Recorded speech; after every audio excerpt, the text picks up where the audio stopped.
if Chinese companies and Chinese labs and the Chinese government had access to the AI chips to train a model like Claude Mythos with these cyber offensive capabilities and run millions of instances of it with more compute, the question is, is that a threat to American companies, to American national security?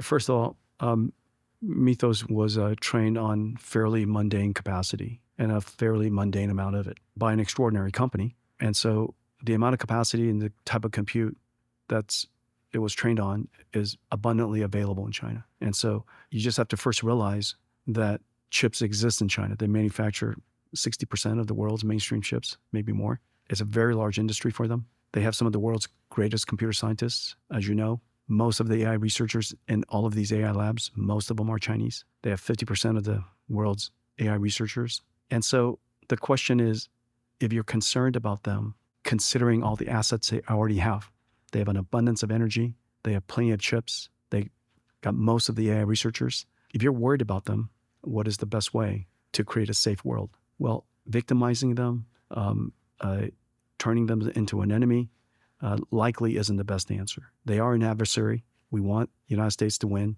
But I think having a dialogue and having research dialogue is probably the safest thing to do. This is an area that is glaringly missing because of our current attitude about China as an adversary. It is essential that our AI researchers and their AI researchers are actually talking. It is essential that we try to both agree on what not to use the AI for. With respect to China, we want the United States to have as much computing as possible. We're limited by energy, but we got a lot of people working on that, and we got to not make energy a bottleneck for our country. But what we also want is we want to make sure that all the AI developers in the world are developing on the American tech stack and making the contributions, the advancements of AI, especially when it's open source, available to the American ecosystem. And it would be extremely foolish to create two ecosystems, the open source ecosystem, and it only runs on the Chinese a foreign tech stack, and a closed ecosystem, and that runs on the American tech stack. I think that would be a horrible outcome for the United States. I mean, I think the concern, going back to the flop difference in the hacking, is, yes, they have compute, but there's some estimates that because they're at 7 nanometer, they don't have EUV because of chip making export controls. The amount of flops they're able to actually produce, they have like 1/10 the amount of flops that the US has. And so with that, could they train eventually a model like Mythos? Yes.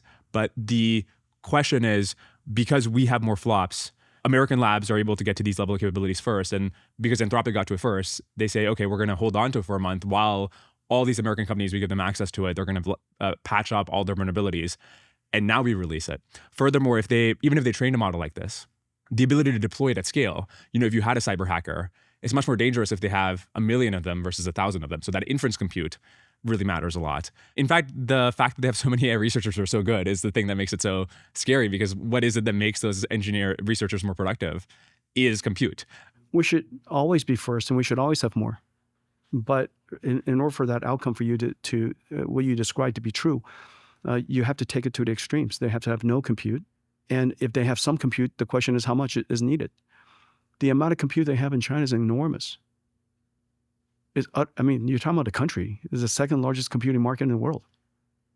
If they want to aggregate their compute, they got plenty of compute to aggregate.